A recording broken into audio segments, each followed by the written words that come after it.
అనకాపల్లి జిల్లా పరవాడ ఫార్మాసిటీలో ప్రమాదం జరిగింది. ఈ ప్రమాదంలో 4 కార్మికులు మృతి చెందారు. పలువురు కార్మికులకు తీవ్ర గాయాలయ్యాయి. క్షతగాత్రులను ఆసుపత్రికి తరలించారు అధికారులు. దీంతో మంటలను అదుపు చేస్తున్నారు ఫైర్ సిబ్బంది.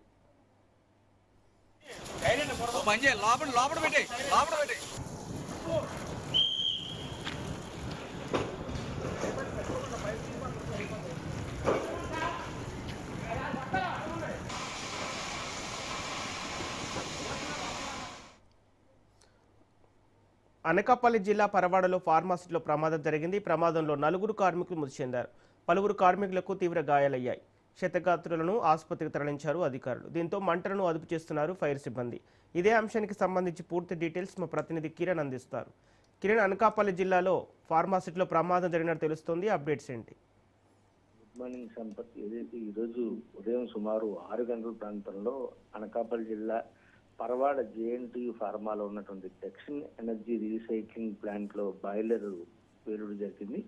ఈ ప్రమాద ఘటనలో 2 కార్మికులు చనిపోయినట్టుగా స్పష్టంగా తెలుస్తుంది. మరికొంతమంది కార్మికులు ఈ ప్రమాదంలో చిక్కుకున్నట్టుగా తెలుస్తున్నది. ప్రధానంగా మనం చూసుకున్నట్టయితే ఒకసారిగా బాయిలర్ పేలుడుతోటి మంటలు ఎగిసిపడడంతో పాటుగా అక్కడ పనిచేస్తున్న కార్మికులు ఎవరైతే ఉన్నారో ఈ కార్మికులు అక్కడికక్కడే మంటలో చిక్కుకొని చనిపోవడం జరిగింది. వెంటనే హుటాహుటిన ఫైర్ సిబ్బంది రంగంలోకి దిగి మంటలు కూడా అదుపు చేసేట్టుగా మనకు స్పష్టంగా కనిపిస్తుంది. అదేవిధంగా దట్టమైన పొగలు ఆ ప్రాంతాన్ని అంతా కమ్ముకుంటూ ఫైర్ సిబ్బంది కూడా కొంతవరకు ఇబ్బంది పడుతున్న పరిస్థితి నెలకొంది. ఇప్పటి వరకు ప్రాథమికంగా ఉన్న సమాచారం బట్టి 2 చనిపోయిన వ్యక్తుల్లో ఒకళ్ళు పరవాడి చెందినటువంటి వెంకటేష్ అనేటువంటి ఒక కార్మికుడు, అదేవిధంగా అచితాపురం ప్రాంతానికి చెందినటువంటి గోవాడ తిరునాడు, వీళ్ళ వయసు కూడా 34-24 సంవత్సరాలు సుమారుగా ఉంటాయని తెలుస్తుంది.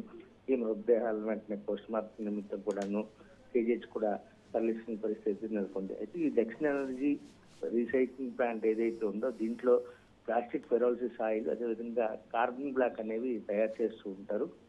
ప్లాస్టిక్ వ్యర్థాలు ఏవైతే ఉంటాయో వాటిని అన్నింటినీ కూడా రీసైక్లింగ్ చేసేటువంటి ప్లాంట్ ఇది. ఈ కార్బన్ బ్లాక్ కానీ, లేదంటే రబ్బర్ ప్రొడక్ట్స్ కానీ, లేదంటే టైర్ల ఉత్పత్తికి సంబంధించినటువంటి ఐటమ్స్ అన్ని కూడా తయారు చేయడానికి ఉపయోగించేటువంటి మెటీరియల్ ని ఈ వేస్ట్ ప్లాస్టిక్ ఏదైతే ఉందో ఆ ప్లాస్టిక్ రీసైక్లింగ్ చేసేటువంటి ప్లాంట్. ప్రధానంగా ఈ ప్లాంట్ లో ఉన్నటువంటి యంత్రాలు కానీ, లేదంటే ఈ బాయిలర్స్ కానీ ఇవన్నీ కూడా చాలా నాశనకం అని చెప్పి దాదాపుగా ఇంతవరకు కూడా ఏ ఒక్కరు కూడా పట్టించుకోవట్లేదు.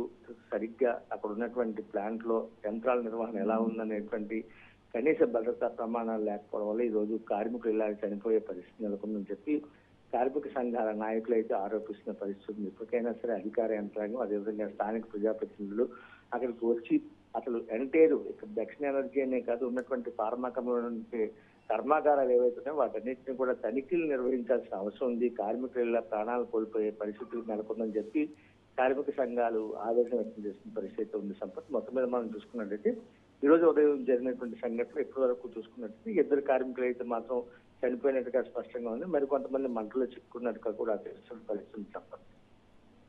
Okay, thank you Kiran.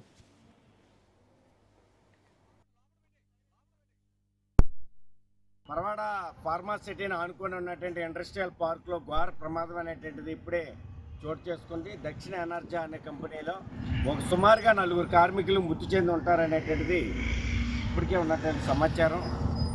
అందుకని ఇప్పటికీ డెడ్ బాడీలు బయటికి 2 కనపడుతూ ఉన్నాయి. దీని మీద ఫైర్ ఇంకా అవుతూ ఉంది. ఇంకా 3 ఫైర్ ఇంజన్లు వచ్చి మంటలు అదుపు చేయడానికి ప్రయత్నం చేస్తూ ఉన్నారు. జిల్లా అధికార యంత్రాంగం వెంటనే స్పందించండి. ఇప్పటికే ఇలాంటి ప్రమాదాలు చాలా తీవ్రమైనటువంటి ప్రమాదాలు జరుగుతూ ఉన్నాయి. ఇలాంటి ప్రమాదాలు జరగడం వలన కార్మికుల యొక్క నిండు ప్రాణాలు గాలిలో కలిసిపోతున్నాయి. భద్రతా ప్రమాణాల యొక్క వైఫల్యం అనేక మార్లు చెప్తూ ఉన్నాం. భద్రతా ప్రమాణాల యొక్క వైఫల్యం వల్ల ఇలాంటి ప్రమాదాలు జరుగుతూ ఉన్నాయి. కార్మికుల యొక్క నిండు ప్రాణాలు గాలిలో కలిసిపోతూ ఉన్నాయి. దర్యాప్తు చేయవలసినటువంటి అవసరం ఉంది. అక్కడ తీవ్రమైనటువంటి వాయువులు, ఎట్టి పరిస్థితుల్లోనూ అక్కడికి వెళ్ళి బయటికి రాలేనటువంటి పరిస్థితి, ఊపిరాడలేని పరిస్థితి, చాలా తీవ్రమైనటువంటి కాలుష్యం ఎదజల్లబడతా ఉంది. పరవాడ